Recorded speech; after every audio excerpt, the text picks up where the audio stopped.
Hey, welcome in. Welcome to the Arrowhead Addict podcast. We are here coming to you live. Let me tell you, the dopamine, it's flowing.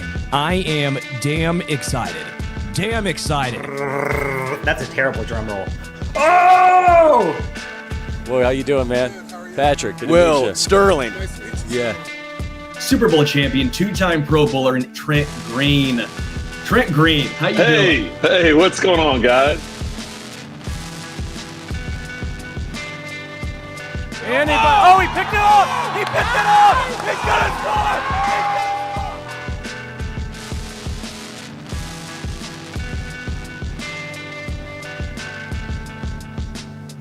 And we'll see you next week. But until then, as always, go Chiefs. Hello, everybody, and welcome to the Kingdom's Queens by Arrowhead Addict podcast. We are so excited to be joining you guys tonight. We are the Kingdom's Queens, Jodi and I'm your host, Lexi. We have been doing our show for a few years now, and we recently collaborated with Arrowhead Addict, and we are officially on their network and going to be doing a Wednesday night show with you guys. So be looking forward to this every week at 7 p.m. Unless we have any other changes otherwise, but I think for now we're going to go with Wednesdays at 7 p.m. So we're so excited to be here with you guys and just kind of get into everything.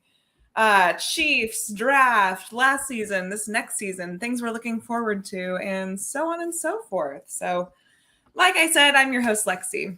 Hey, y'all, what's up? I'm Jodi. It's so good to be over here. We are thrilled to be on this network. It's just now we have to actually stay on time because me and Lexi talk a lot. So we're going to focus now. We're going to focus now. But no, we're super excited to be here. We can't wait to do this with y'all every week going forward. So let's just kind of get into it because y'all don't know us and we don't know y'all. So let's intro just who we are really quickly. So Lexi, go ahead. Go first. Who are you? What do you do? Where you come from? Who am I? I don't know. No. My name is Lexi Osborne. I was born and raised in Kansas City my whole life. Grew up Kansas City sports fan, we Royals, Chiefs. We used to have the Wizards. Now they are the Kansas City sports team. And then we have the KC Current. And, we just bleed Kansas City sports over here at the Kingdom's Queens. But yeah, I was born and raised here in Kansas City and basically have been raised on the Chiefs since my dad, I think he said since I was like 6 weeks old, and he was, rocking me asleep to Chiefs games. Rocking you asleep to cries. That's right. It's crazy. So yeah. And my kind of claim to loving the Chiefs was when we had Dante Hall on the team, and that's kind of when I was at the age to kind of get more into football, and I ended up meeting him at Oak Park Mall, as many of you are familiar with that mall, and he was awesome. And so anyway, from there, my fandom just kind of started like full throttle into the Chiefs, but it's been a lot of ups and downs, and overall, we are so excited to be here with you guys and be doing this show. And the football world needs some more women, and especially the Chiefs world. Like there's been no all-female Chiefs podcasts. And so Jodi and I are here to give you just that. So absolutely. Okay. So a little bit about me. I'm kind of like Lexi. I've been a Chiefs fan my whole entire life. It has been embedded in me through not only like my dad and my mom, but literally all of my aunts and uncles. I remember just being a little bitty kid and my family having like 8 season tickets at Arrowhead and dragging us out there in the cold. I wasn't even a Chiefs fan then. I just was like, why am I going to this? Because I was so little and I didn't know what was happening. It was cold outside and I was like, this feels like torture because we weren't winning games, but it's fine. It's fine. So I've been going to Chiefs games since like very little. I'm just like Lexi too, like hometown kid, love all the teams here, Royals fan, Chiefs fan, Sporting fan, Current fan. Hoping that we can get that WNBA team here because I'm a very big basketball fan as well. I went to UMKC, so love the local everything, honestly. And it's just really great to be back in Kansas City. So like, we're super grateful that we're here with y'all. If y'all see us like at Chiefs games or just kind of wherever, different events, please come up to us and say hi to us because we are very friendly people. And we're both on all social platforms too. So We're both on Twitter. We're both on Instagram. You can follow Kingdom Queens on Twitter and on Instagram, and you can follow both of us. So yeah, we're just very happy to be here with y'all. And like she said, y'all need some women in your lives. You need some women. So, you need some women that's gonna be able to come here and talk ball with y'all, be a little sassy, have a little cocktail, and do whatever we gotta do. It's gonna be a great night. I just want to add to that, like growing up, which I know many of you can relate to as being a Kansas City sports fan, is like you just came to know that the Royals and the Chiefs were going to lose their games until they like started winning. So it was like, that's just like tradition here. But or now you we're win all these games and get to the playoffs and Alex Smith can't get you there. And you're like, oh, okay. But we had 11 wins this season. So that's all that matters. Great. It was great. Right. Anyway, let's get into it because with y'all haven't like heard our thoughts about last season. So because we're building this new relationship with each other, it's important for us to build trust and honesty with each other. Yeah. So Lexi, talk to me. What were your thoughts about the Chiefs football season last year as a whole? Like, what did you take away from it? Because remember, last year we were going for the three-peat. We were going to three-peat. We got the branding rights to three-peat and didn't even have to use them. So what are your thoughts about last season? Yeah, so sad. It is. It's traumatic. But what are your thoughts about like last season? Like, just let's get into that. Let's talk about that for a little bit. Overall, okay, so I guess start at the beginning of last season where Jodi and I were going to training camp all the time and super invested in the off season and so excited for where it was going.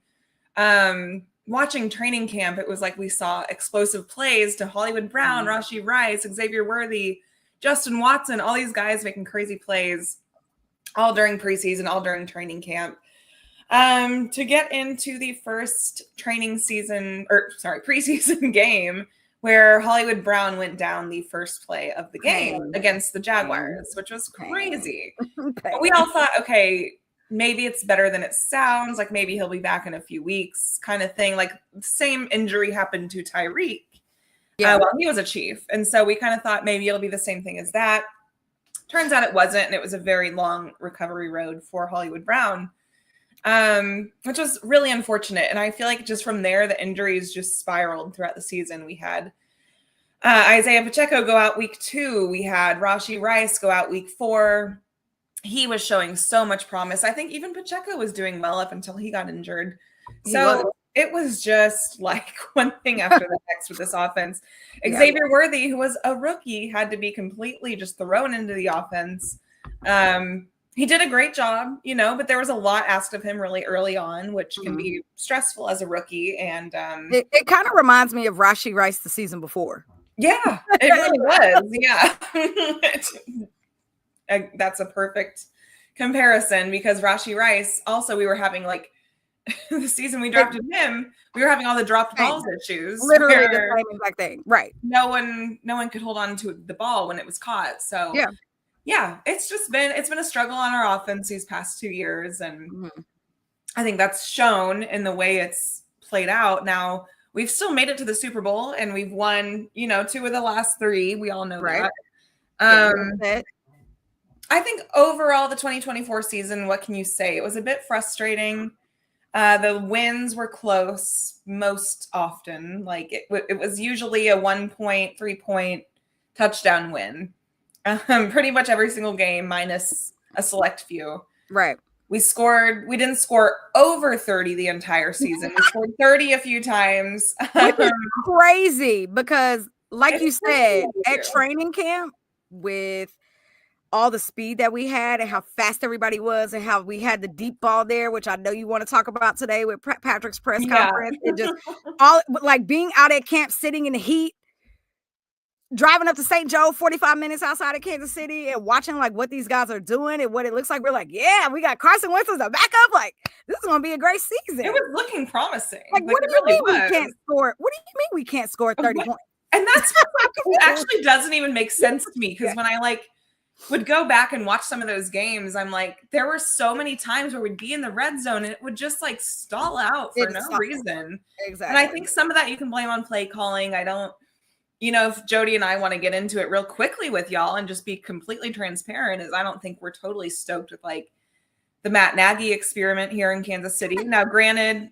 we've won with him, but like I feel like I don't know if it's fully him. I don't know if we can fully blame it on anyone in particular, but I just think there's things that have to change in this offense. And we'll get into that with Patrick Mahomes spoke with the press today. And I mean, he said over and over himself how much it means to him to get that deep ball back and get those connections back. So I think that's going to be a big focus because he's hearing all that talk. And yeah. But what are your thoughts on the overall season? Last season, first of all, to be a Chiefs fan is to know how to go through roller coasters. It's to know how to go through the ups and the downs, right? Yeah. Last season was incredibly frustrating at the beginning. And then I was like, okay, we keep winning. Yeah. Okay, we keep winning. Okay, we're 6-0. Okay, we don't know what the heck we're doing with this offensive line, but we're still winning. So I'm going to shut up. Right? Like that was like my thought process through most of the season. Like we knew that there was opportunity. We knew there were things that we did not like. As Chiefs fans, we can always find something to complain about, right? But when you're winning games, do you sit there and shut up because you're happy because you're winning, or do you continue to complain?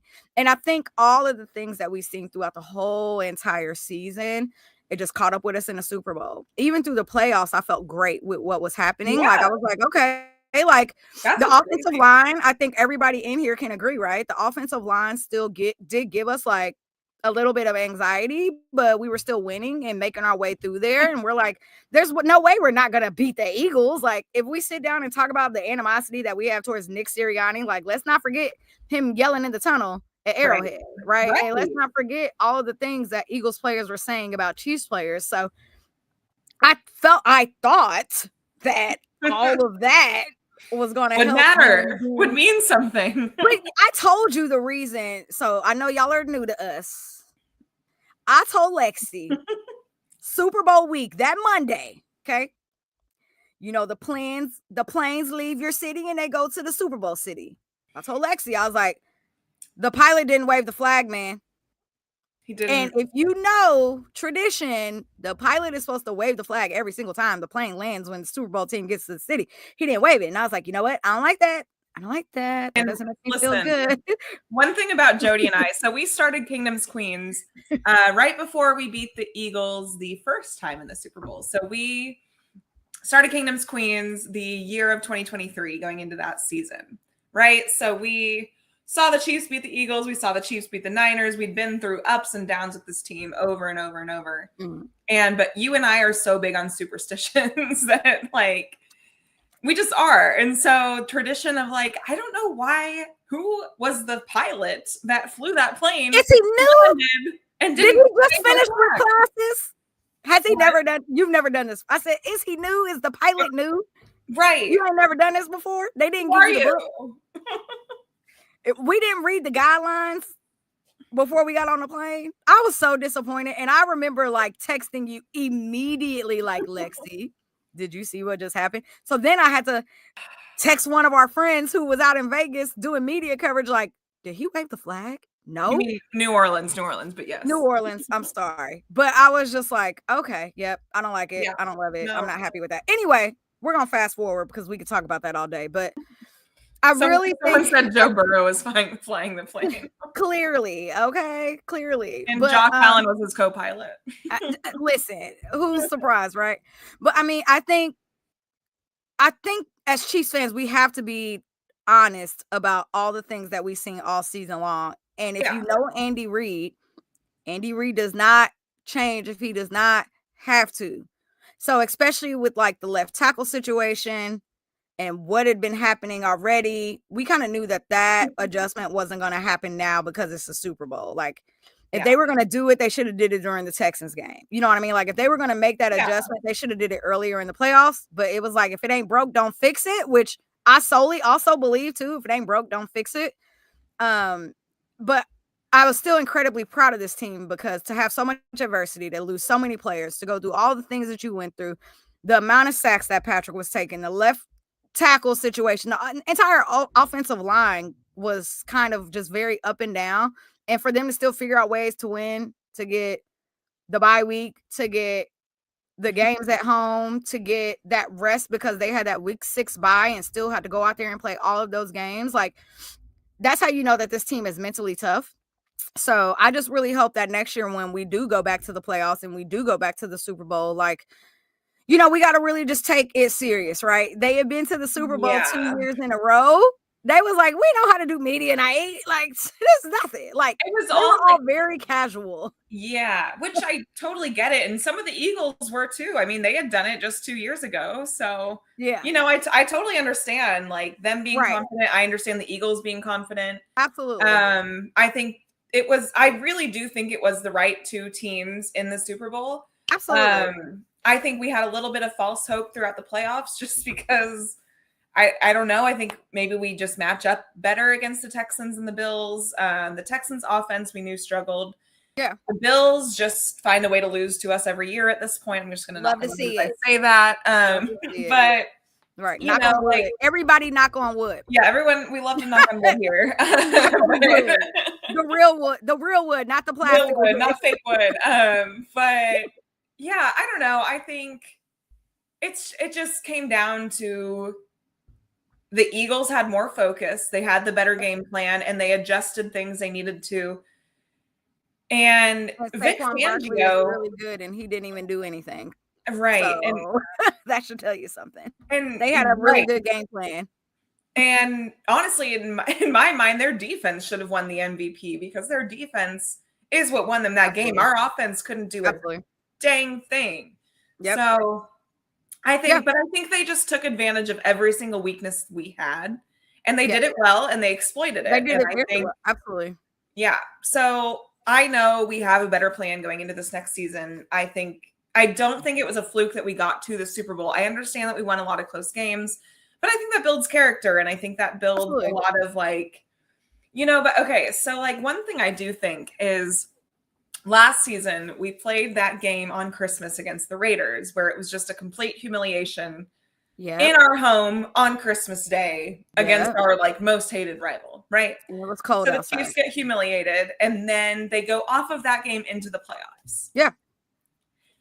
That's fine. And I'm totally fine with that. Drove them to like go win that Super Bowl, and Patrick Mahomes was like, "I am not going out like this season. We ain't going out like that." I think last year, I think we could have used probably a loss or two like that would have humiliated us. Like that, we got away with things, and I'm not thinking like the refs are on our side. I think we won just because things ended up going our way, and whether that be a blocked field goal or whatever it was, but things happened in the Chiefs. It was me blowing extra hard to make sure he missed the field goal. It was literally me. I did it during the Ravens game. I'm doing it during this game. I have no shame in my game. Yeah. It was fully me. And we did. We played like garbage in the Eagles. I mean, the Super Bowl just was like the worst time to have a bad day. It was a mess. Let's transition a little bit. Talk to me. Let's have a conversation about what we would like to see differently this year based off of what we've seen last year. Because it's draft week. And if you guys don't know, that's tomorrow. So. There's a big show tomorrow happening on Arrowhead Addict. We'll be there. But it's draft week. So we're technically already LGS. That made me laugh. Yeah, that was hilarious. Everybody should have a mayor like her. We're now in the new season. We've had the combine. We got the draft coming up in less than 24 hours, literally 24 hours from this moment. We should at least know the number 2 pick by this time tomorrow. What are let's talk about what our expectations are for this season. Oh my God, that's thunder. Sorry. I can hear that. I'm terrified of thunder and lightning, y'all. Terrified of thunder and lightning. Random storms all day here in Kansas City. God bless. What are your expectations for going into this season? Patrick says less reliance on Juju Smith-Schuster. I love Juju. Mr. Reliable? So maybe let's talk about first who we have going into this next season, and then we'll get into like the draft part. So I think the offseason moves by Veach have been phenomenal. Incredible. Season. I think there's not one really that I disagree with. I think Juju, he just doesn't need to be wide receiver 1. He can go into this as wide receiver 4 and be very successful. Yeah. 4 or 5 for sure. So for me, I'm totally fine with Juju coming back. I actually love Juju. I Juju catches everything. Right. That's he a hashtag that shows you'll up when he learn needs very to. quickly. He just can't be your wide receiver one. So like that's fine. And that's fine. And they don't, but I think it's important to know that that's not what his role is supposed to be on this team either. Yeah. So if there's ever a point where Juju is playing at wide receiver 2 or 1, it's because a lot of things have went incredibly wrong. And we cannot have that this year. That's like, and like he will show out. Like we saw him against the Saints this past season on Monday Night Football, where Juju went for like 114 yards and a touchdown. Watson. So that's all he has to do this season. As long as, God forbid, knock on every single piece of wood, our injuries go our way. Juju can be wide receiver 4/5 and like be perfect with that and be the leader we need in the locker room behind these young guys that need that leader. And I think Hollywood can contribute to that leadership role as well. So I love Hollywood being back.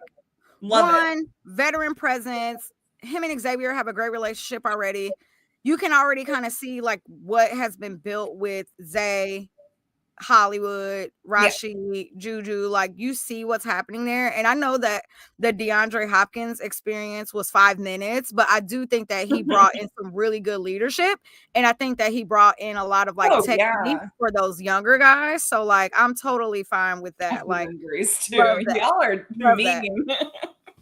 But no, I fully agree. Like the one thing that people need to realize about Brett Veach is going to do his job every time. And people should not be surprised at the offseason that he has already had so far. We ended the year in February and we knew immediately what all of our opportunities were. We needed help in the secondary. We needed help on the offensive line. We need to bring some of our guys back, which we're working through their contracts right now. We had to get the defensive line together. We figured out a way to get Charles Omenihu back. You know what I mean? Bringing back a Juju, getting rid of a Miko Hardman. Love that transaction. Love that transaction. Understanding that we're probably going to move forward with Nico Remigio, who had a great back half of the season last year. Like being able to build that confidence in him because we've seen what he did over camp. Like I think Veach made so many great moves in this offseason, and he set us up going into the draft to where we really can truly go for best player available at 31 versus we knew last year we needed a receiver. Right. We knew that. We knew the year before we needed somebody on the defensive line. Yeah, facts. And I think like re-signing Mike Pennell is great. I think bringing back a Mike Edwards as safety is perfect because we lost Justin Reed. So then getting back Mike Edwards is amazing. So I love Mike Edwards. Me too. Mike Edwards is a ball hawk. So I'm excited he fit really well in a Spags scheme. He didn't do so well in the Buffalo Bills scheme this past season. So I think, certain players just do better elsewhere. And I think Mike is a perfect fit here. And why not bring him back on a team-friendly deal? Like, I don't even think we've heard the details of his contract yet, but of Mike Edwards, I don't think I've heard it. Like, I don't think I've even seen it posted. I'm sure it's out there. I'm sure it is. We probably just need to go look at the transaction log because I know it's like a 1-year deal, something. Probably a vet minimum 1-year deal, which is fine. That means it's less than $7 million, so I'm fine with that. And then I think even, like bringing back Kareem Hunt and then signing a guy like Elijah Mitchell. Elijah Mitchell has a ton of upside if he can stay healthy in the running back room. We saw what happened last year at running back when we had no depth. We had God bless. Isaiah. I was about to go be the running back. Yeah. So I'm like, Andy, do you need me? Just say it. Because, so I don't know. I feel like our running back room is pretty full. I feel like our wide receiver room is good where it's at. I feel like both could use a little bit of a bolster in the draft this weekend if the opportunities arise. Mm-hmm. And then, I feel like our O-line, I'm a little bit concerned still about the left side, but we'll see. I'm always going to be concerned about the left side. Yeah. And then, I'm always going to be concerned. I mean, I do know that it will not be worse than last year. Can't be worse. It can't be worse. Like, because we literally had a rotating. It can't be worse. It's not like it's a receiver and you can just like rotate a receiver. You're rotating the person that protects Patrick Mahomes. Are your animals yelling at us? They are Yes. Ah, I'm dog sitting at the moment. because it's thundering. It's thundering outside. Like, Yeah, I don't think they're not happy. I would yell if I could yell. Like, I get it. I'm putting Nobody's on like, a I'm face in for y'all. unison. Yeah. I'm putting on a Oh, face for y'all. I love that they're yelling. Anyway, it's thundering. Y'all just got to deal with it. Sorry, guys. Wait, if I turn this off, can you not? Hold on. No, you're going to mute me. Don't press that button. Sorry, y'all. We're also learning the logistics of this. Anyway, I'm going to keep talking because I have things to say. Now, I will say I am very excited about like what we did so far with like the secondary and what we've done with like the.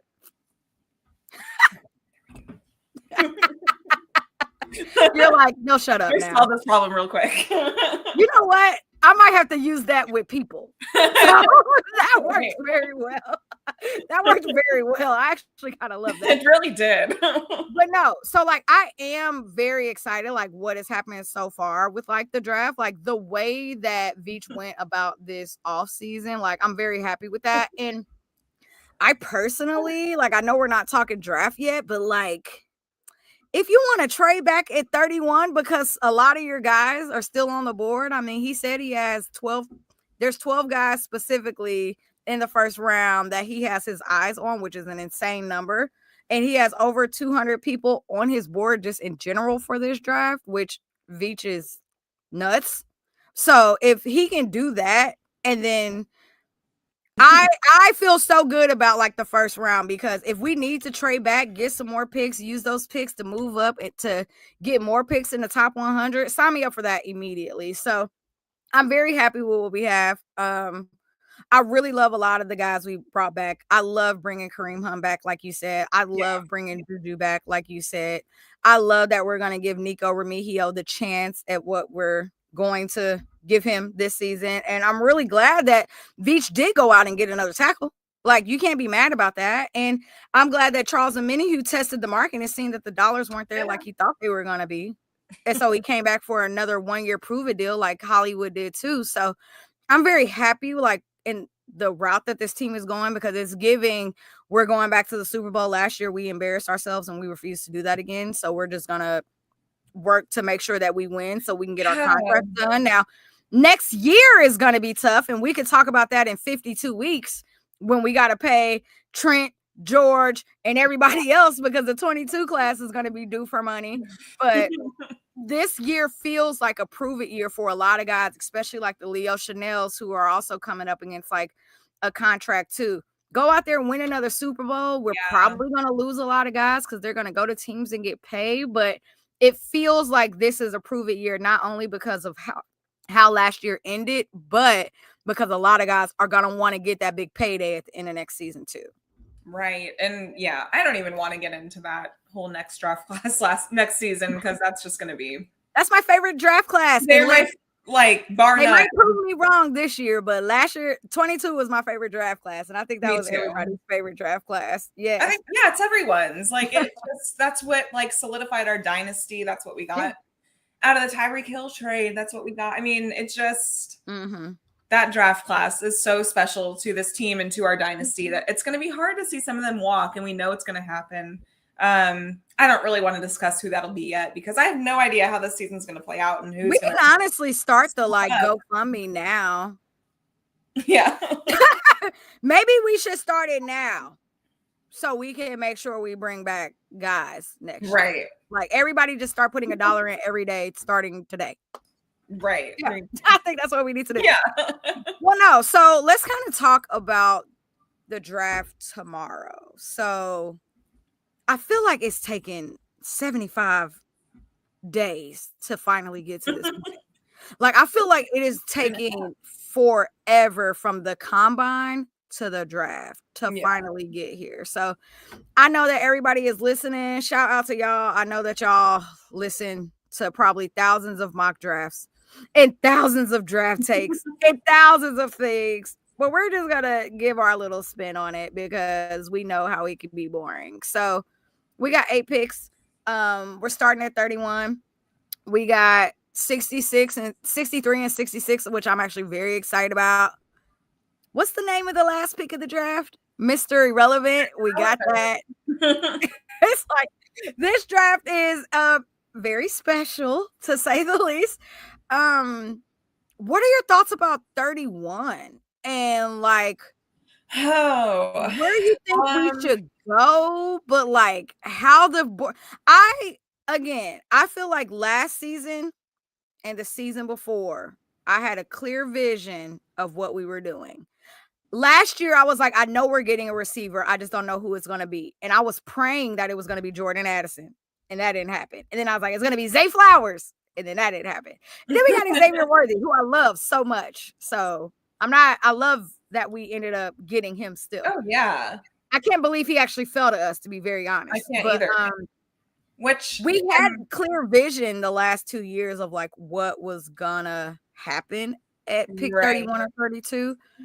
I feel like with this draft, I feel like there are so many unknown, like everyone kind of knows, every team knows what they need kind of thing, but you don't know how the board is going to fall, especially in the first round. It's so hard to say. I've gone back and forth like basically every single day on who I want us to take in the first round. Right. I'm like, oh, wait, then you hear this about this person or you hear whatever. And it's just like every single day I'm like, okay, I'm sold on this person. I want that. Yeah. Okay, now I want this. Okay. So I think what I've realized is that whether we trade up, whether we trade out, whether we just stick at pick 31, whatever it is, I'm going to be happy with it. Do you think Veach is going to trade up? I think he would like to if the right person falls, but again, we don't know who's going to fall. So that's the Veach problem. Like, there's someone that's like set to fall that you're like, okay, if this person falls, we're going to go get them. Like, I don't have that this year. Are you frozen? Okay, so I think for me, what I would like to see is like a job. Because the person I want. Are you back? Well, I mean, I can lie. You froze for a minute. I think you're back. Yeah. Be back. I think so. I can hear. I'm not moving, but I can hear. Okay, great. Okay. I'm sorry. Sorry, guys. No, I know that we said that there's nobody who's going to drop. Like, I can hear everything y'all were saying. Our ghost behind the mic, I can hear him too. But if anybody fell, I would like for it to be if Josh fell to us at 31, I will do a cartwheel on air tomorrow. I would be very happy. I am getting that storm internet. Don't judge me. I'm like, sorry. It's thundering. It's thundering. I'm sorry, y'all. I'm sorry. But no, if he did fall to us, I would be so happy just because he was a dog in college. And it's just hard for me to believe that he would actually fall to 31. Like, that's hard for me to believe. But kind of like you said, everybody kind of has like an idea of who they want at their pick. But at the same time, it only takes one person to throw the draft off. It only takes one team to be like, you know what? Forget it. Let's do this instead. Exactly. I watched Draft Day last week. Y'all watched that movie, right? Great movie. So like, I feel like I watch it twice a year, and it's like 2 weeks before the draft and then like the week of the draft. Like, you just have to. And like, I feel like I could be a general manager. I feel like I could out hustle some of these men in the room. Like, no, what you're going to do, we're going to give you 2 2s in 26 and 27, and you're going to give me this player, and we're going to move up and take your spot. And they're going to be like, okay. Now, it might not be that easy, but that's how I feel. But no, so I would love for them to drop, but I just don't know. And somebody else who I would be excited about if they drop, Matthew Golden. Imagine him and Xavier Worthy together. 2 Texans. Or what's your guy? Luther Burden. Yes. If Mizzou, if Luther Burden drops to 31, we better go get Luther Burden. Yeah. But okay. Be very transparent. The only reason why I want Luther Burden is because Rashee Rice is going to have a suspension sometime. And they're the exact same body type of player. More player. Great fill-in. That would be the only reason why I would want him. At 31. And I love the Mizzou kid. I love the Mizzou kid, but yeah, if Luther fell, I feel like I seen a couple of tweets today too talking about what's his name? Travion Henderson. How if he's still available, you should take him out. I am team do not take a running back in the first round. I know a lot of people don't agree with that, but I am team do not take a running back in the first round. So, and we've said that before, but I think for this draft in particular, you really have to just take whatever the best player available is. And I think Veach has done a very good job at setting up that in free agency, kind of the off season so far, the signings he's made have like made it so that we can just do the best player available. And so whether that is like a Luther Burden, whether that is Josh Simmons as an offensive tackle, whether that is like a Walter Nolan, a Derek Harmon that end up falling, whether that's like one of those safeties that fall, like a Malachi Starks. I think some people like him. I think if you get a Travion Henderson out of Ohio State that falls to 31, I don't know that like it would be the most popular pick because it's running back. I would absolutely. But I do think like he would be a great fit in our offense, and it would make like we need a lot of depth at running back, and it would make us a more run-heavy team if you get a guy like that. So it'd be interesting to get someone like that. But I just can't wait to see how this room. Yeah, I'm ready for it this time tomorrow. There's just so much depth in the draft, especially when it comes to running back. And me seeing Veach go get Isaiah Pacheco at 7 and what he's been able to do for us, I will never think that we should get a running back in the first round because one, this is year 4 for Isaiah Pacheco. And we've seen how great he was year 1 and 2 and got an injury in year 3. So year 4 is going to be like, okay, where is he at? Which is why we brought Kareem back, because maybe they're not super confident. And I'm sure he's like being healthy and like he's going to be good, but that's why they brought Kareem back, because that's insurance. That's how I take that. Elijah Mitchell. And Veach is going to draft somebody. So he's going to draft a running back. Yeah. So he's going to get a running back this year. So that's why it's hard for me to accept getting someone in the first round, because what does year 3 look like for that person? Right. What does year 4 look like for that person? Now, I will say this too. Getting a receiver in the first round is tough because that market is jumping. Those dudes are getting paid. So do you get a receiver in round 1, or do you let a receiver drop to round 2? So then that way, when it's time to do that payday for them, which we're going to have to do with Xavier Worthy in a few years, we're not going to be able to pay Xavier Worthy a big contract and then another guy a big contract following the next year, right? So I would not be surprised if we didn't go receiver in round 1 either, just like solely for that moment. So, but I just feel like the Luther Burden fan, where I would love, I guess if you think of it this way, say you do get Luther Burden, you have Xavier Worthy, you got Rashee Rice, at least that way you got 3 dudes who are going to be locked in for 5 years, and they're going to fall off individually as the years go. But your receiver room is still staying strong. Great receiver, right? So that's like the other way you can look at it too. So, which I will say, like Mahomes did speak to today in his press conference. He was like, I am so excited to have continuity in this wide receiver room this season, because the last few it's been just turnover after turnover. So finally it's like you have Rashee Rice back, of course, you have Xavier Worthy back, of course, then you have Hollywood Brown back, and you have Juju Smith-Schuster back. Like, you have guys that Sky Moore, don't forget him. You got Sky Moore. Yeah, we got Sky Moore. You got guys like Noah Gray, all the tight end room. And say something nice about Sky Moore. Go. No, I like that he shows up every offseason. He's very committed. He works out to Texas, and he tries, and he's trying to get better. So I respect that. Positive. There you go. I respect that. He don't miss a practice. No, see, he's a team player. He'll be at OTAs. Yeah. So he's gonna be at everything. Loyalty, like. No, listen, I think Sky's a really good kid. I think sure he has great intentions, and I think he wants to do so well. It's just something just isn't clicking, and it really sucks because I wish it would. Yeah. Of course I wish it would. Like, I want everyone to like work out and be great, but it's just not how it goes. Okay, so let's talk about round 1, 2, and 3 real quick. We're gonna go real fast. Round 1, what position group do you want to take? At 63, what do you want to take? At 66, what do you want to take? Or what do you want to take in the 3? But if you know the order you would like to take them, please say it because I got my order.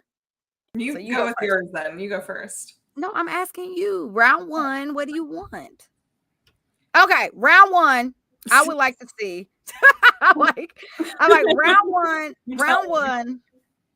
Round 1, I would definitely like to see like a defensive tackle. Like, would not be mad at that. Would not be mad at that at all. But say there's no defensive tackles there, then hey, you go get you a receiver. Go get you a receiver. Round 2, I would like to do.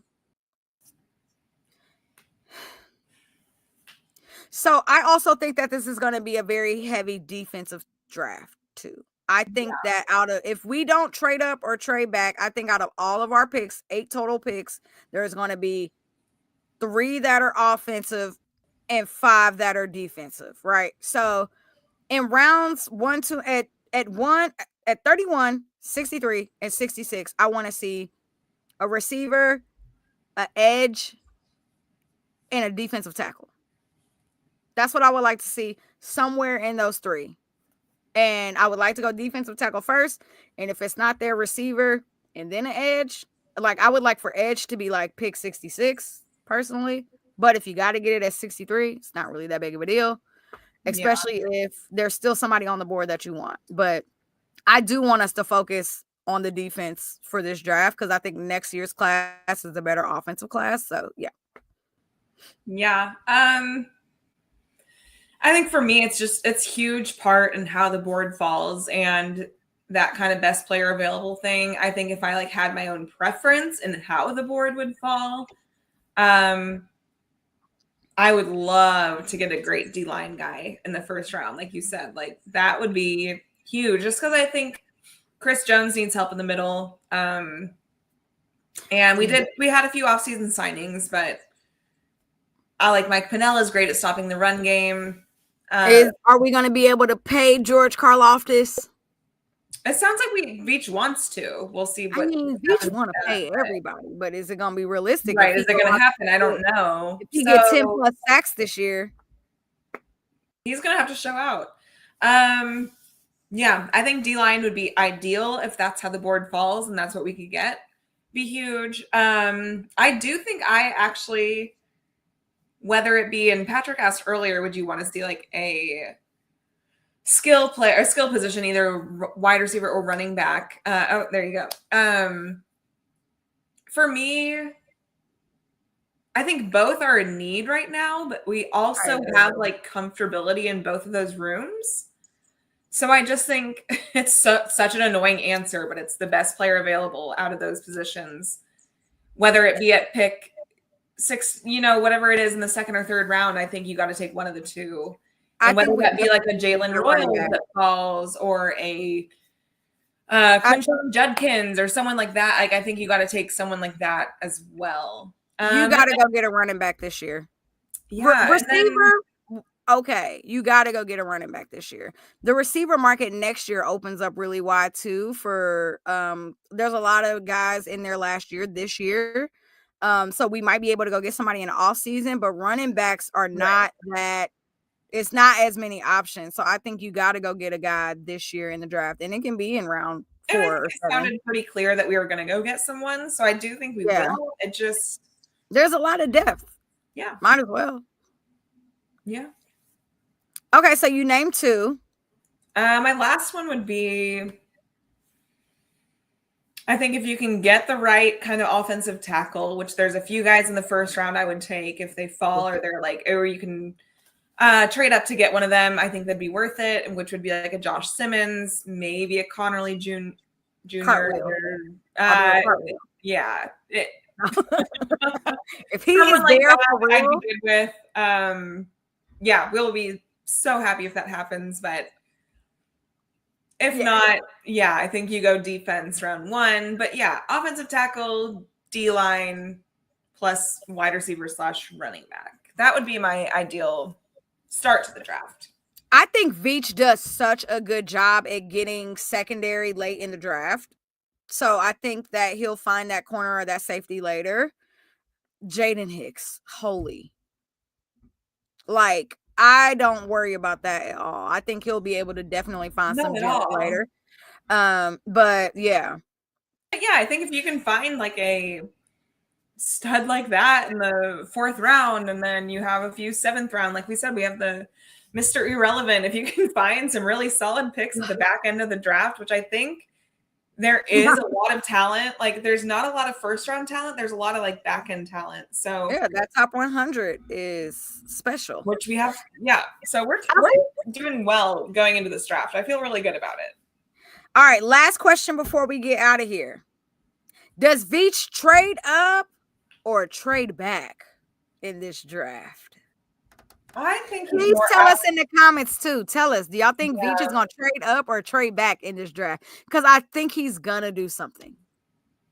I feel something happening, and I feel like it's gonna be trading up if he can. And it's gonna be, like we said earlier, he has about 12 guys that he would trade up for, or thinks that they're worthy of a 1st round pick. So I think if that kind of falls, and if he's like, oh, I can trade up with the Vikings only have 4 picks going into this draft.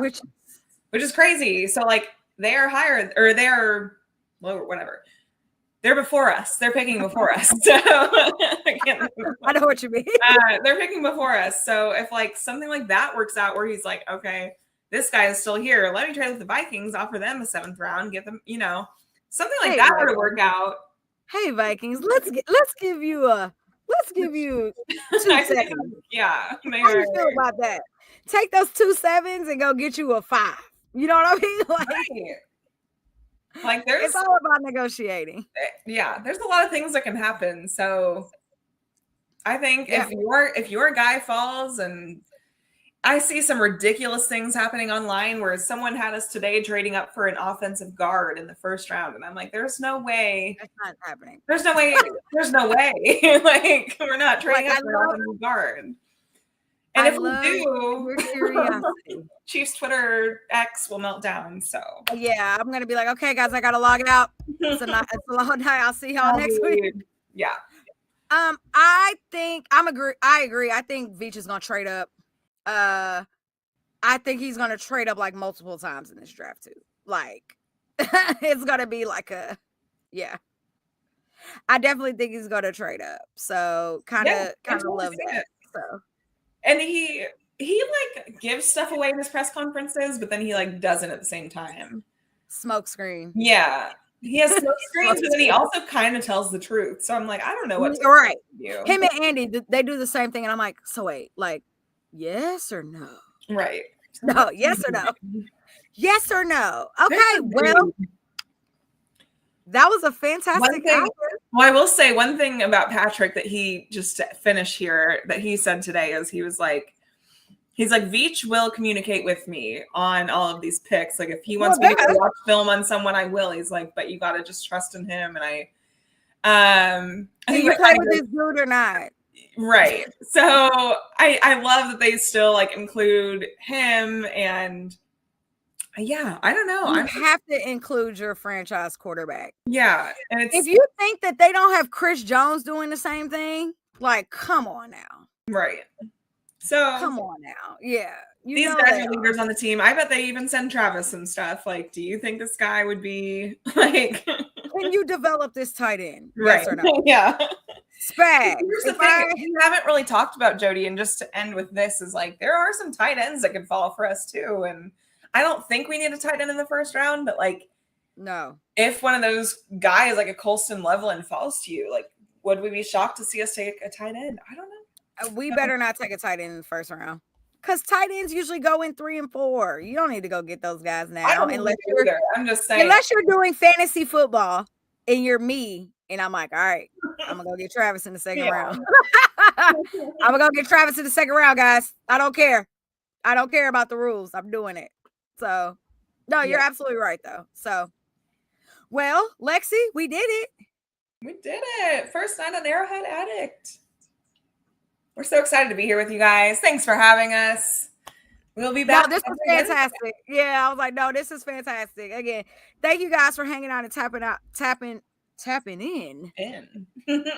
Tapping in with us on our very first episode with Arrowhead Addict. We are so excited to be here. Again, we are going to be here every single Wednesday at 7 p.m. Central Standard Time, unless life happens, but we will be committed to our time. Make sure you're following the Kingdom Queens on Twitter or X, whatever you want to call it. We're on Instagram. We got all kind of things going on. Make sure you're following both Lexi and I on all socials as well. Lexi, tell the people what your @name is. Just @Lexi Osborne right there in the name.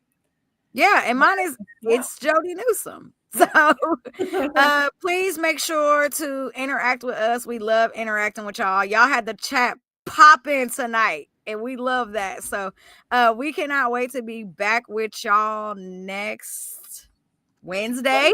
But we will be with you tomorrow night for the draft show. Arrowhead Addict is putting together this crazy show tomorrow. So please make sure that you are here. It is going to be fun. It's going to be fun. They got to deal with me and Lexi. We the spicy ones of the group. They got to deal with us on the show tomorrow. And yeah, it's going to be a great time. So shout out to y'all. Thanks for hanging out with us. We hope y'all have a good night. If you're in Kansas City, just ignore the thunder and the lightning. Go yell at it like the dogs did. Go yell at it like the dogs did. I'm sorry. I didn't get to introduce them because they ran away and I didn't want to run away with them. I see one of them walking down the hallway. I was like, oh, look at her wagging. But no, other than that, have a good night. Oh, I'll be same, Patrick. Same. We'll be having a cocktail tomorrow night. But everybody have a good night. Thank you again for hanging with me and Lexi tonight. This was so much fun, and we can't wait to do this a lot more with y'all coming up in the future. Love y'all.